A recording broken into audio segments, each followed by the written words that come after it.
RQ have shown all their cards.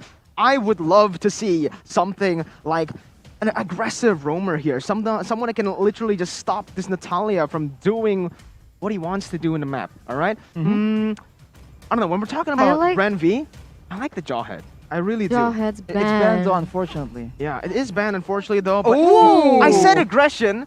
I didn't expect the Hilda because we just haven't seen this hero come up many times before. But all right, I like it. I like that aggression coming in from the side of Geek Fam. I like the aggression, but I don't like their lack of CC, Mirko, right? Because RQ, they're bringing the Natalia, they're bringing the Hayabusa, and who in the composition coming in from Geek Fam can actually control it? Yeah, that'll be a bit difficult because it does seem like, again, they want to play for that early game presence, especially from that mid lane. But if they don't have the tools to force RQ into bad engagements, to catch up the members when they're maybe too overzealous, over-chasing, over-committing to fights they shouldn't be, it's going to be a bit difficult for them to actually get that extra benefit, especially if the Cecilion on the side of RQ, if Clay plays it safe and waits under turret, I don't think they have a lot of dive potential. Oh man, all right. Both of the drafts have been set in stone right now. We are going to get into the game. Firstly, though, quick predictions. Aeterna, RRQ, or Geek Fam, based on the drafts? Based on the drafts, I like the pickoff potential coming in from RQ Hoshi, and I'm going to go with RQ. All right, the portal has opened. We're going to get straight into the land of Dawn. Welcome, ladies and gentlemen, to Game 1 of MPLID Season 9. Let's see what the players will show here today. Vin on the Natalia Roam, already playing really aggressive, making his way into the enemy jungle, jumping on the Lancelot as well, just dealing extra damage, being a nuisance here. But it seems like he is actually going to be taken down. Oh, okay. A little overzealous movements there coming in from Arki Hoshi, being able to give a point onto Geek Fam. So this is something that Arki Hoshi does like to do though, right? They like to go in for the aggressive plays. They like to do put a lot of pressure. But here we go, another pickoff that has happened for the side of RQ.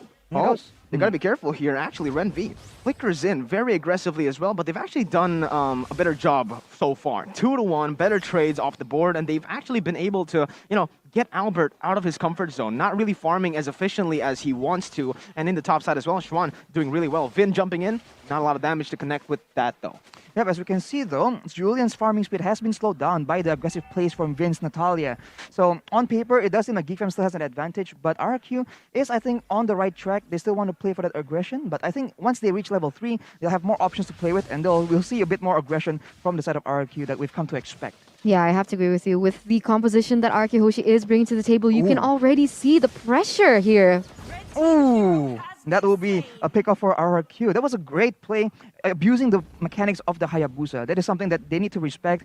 And as thus far, the Hayabusa has a lot more impact in the game compared to Julian's Lancelot. Absolutely. Hayabusa jumping in once again, unable to steal that one though. Unfortunately, the turtle will be spawning in right now. There you have it, Ren Vido trying to go for something here, helping his mid laner clear the wave, setting up for this turtle. And this is what we mentioned about Geek Fam. They are very smart when it comes to the setup, when it comes to that early game pressure.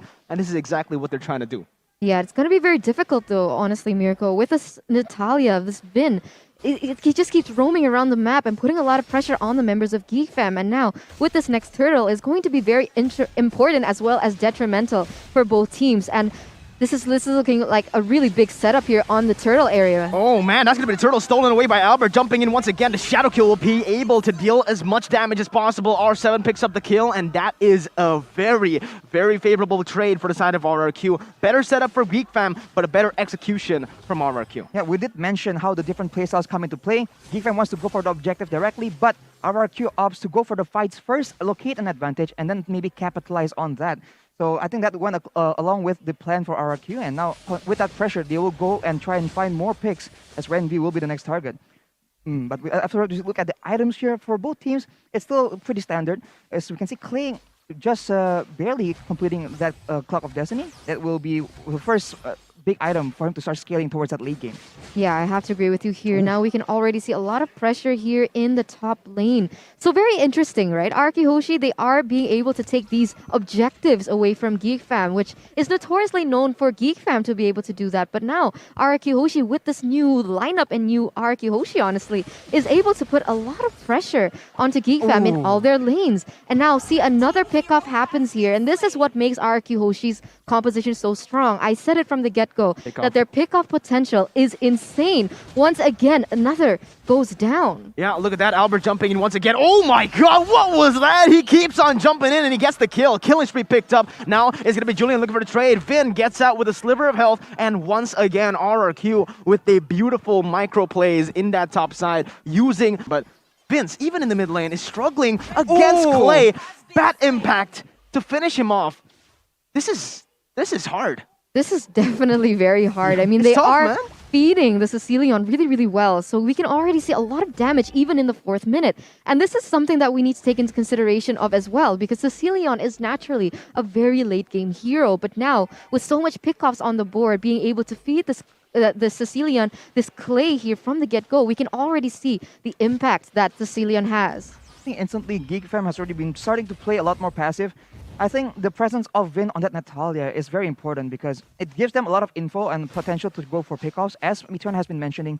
So now Geek Fam, it seems like they're really scared because they can't really tell where Vin is going to make the play next. Because RRQ is not as predictable, right? So at any point, if they go for the turtle, for example, RRQ can either go for it right now and instantly secure it, or they can suddenly go for a pickoff potential yet again. Yeah, it feels like they've only been responding to plays, but it's going to be Albert picking up once again the kill. He goes into the shadow kill right as he's about to die, and he outplays the team. Ooh. It's going to be Julian jumping in with a puncture, but there's no one there to kill. Clay gets out, and Geek Fam, man, that was not the response you wanted to do. RRQ are starting to get in the zone. 9-2 on the scoreboard. I mean, 3-0 trade there in that previous team fight. Another testament to how strong Ooh. Arkihoshi really is. And another pickoff happens on the board. And this is looking scary, Mirko.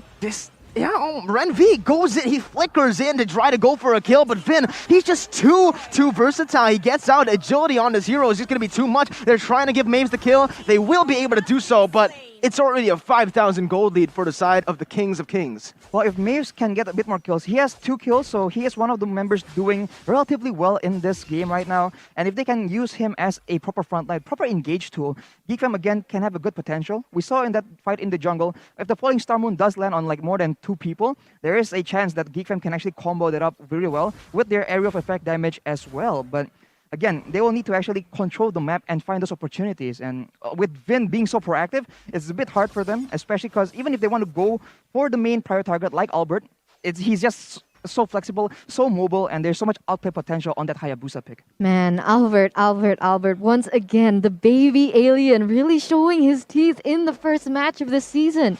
We all know how crazy he is on his mechanical plays, and he is going for something again, Mirko. Julian, that's not what you want to do. He gets caught in the claws and he's going to get taken down. Ren V trying to do what he can right now, jumps in, but the split takes him back. A double kill for Clay, and this is a stomp. 12-3, a 5,000 gold lead, and Ren V, Julian, everyone on this team, they're not able to respond properly to these plays. They try to look for trades, they can't. They try to go for the fights, absolutely they can't.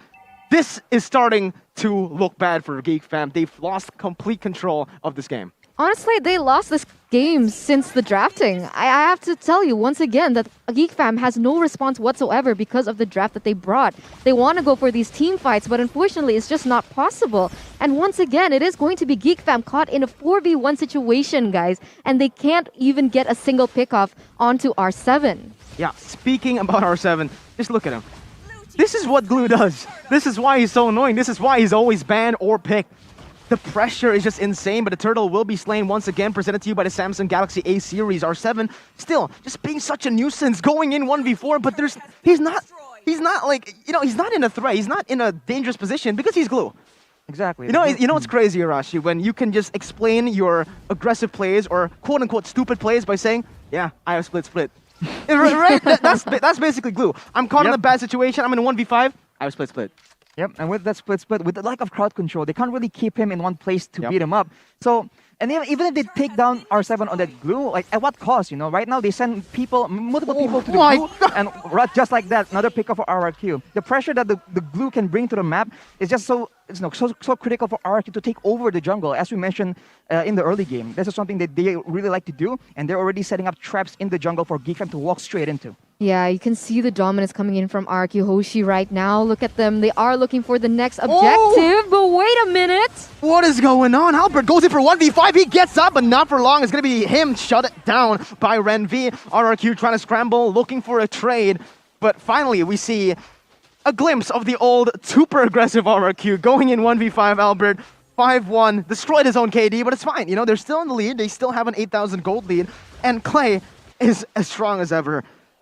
One Sanguine Claws, one bad impact. That's already a quarter of health left for the Geek Fam members. I agree with you, but like I said, these plays, they can't keep doing this. You know, this is like something of a pattern for RRQ Hoshi. They love to, I'd like to say, underestimate their opponents. And when they do that, it is going to be Geek Fam being able to close in the gap a little by little if they keep doing that. So I think RRQ Hoshi coming into this second season, I want to see a little more reparations to their discipline. Honestly, of course, they are leading with the 8,000, almost 9,000 gold lead as of right now.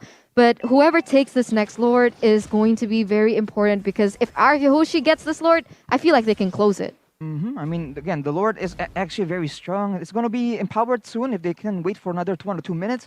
But as we mentioned, as you were talking about, Geek Fam, I think, has a lot better of a team fight potential, a lot of area of effect, and a lot more skills that are on low cooldown. So if RRQ plays the fights really messy and they don't get a clean engage, Geek Fam still has a good chance. And, you know, with Mobile Legends, especially in the MPL, it's never really over until it's actually over. It's not just the players, but all of you guys at home. You guys have a big chance as well to catch Mobile Legends on the big screen. Go ahead, check it out. Cinepolis is going to be showing the matches in their cinemas. Amazing as RRQ picks up the Lord. First Lord of the game, 10 minutes in, and a 10,000 gold lead.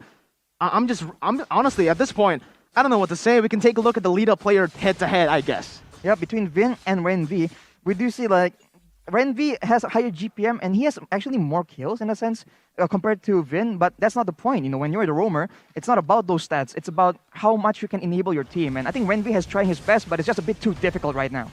Yeah, it's going to be all of the sides attacked right now. Julian looking for a play. It's going to be the bottom side turret taken down. Base turret number 1. RRQ still looking to go for more right now. And that's going to be R7 jumping in with a slam pass blast combo. Split also popped in, but Julian just instantly wipes that Lord off the game. Now only one turret left standing inside of Geek Fam's base. Sanguine Claws connects on the 2. Falling Star Moon does not do anything right there as Vince is forced to back away. Albert jumping with the Shadow kill, back away again with the Shadow. And this is just not looking good. Look at Skylar. He does not care. He goes back in. It's going to be all of the resources for the side of Geek Fam used onto the minions. Julian almost gets taken down in the base. Falling Star Moon to get out, and that is going to be all she wrote, baby. Maves, Julian, there's nothing you can do. Another unstoppable to put the cherry on top, and RRQ finishes game number 1 in a very, very aggressive way. Yeah, this is the dark side of no CC, honestly. This is something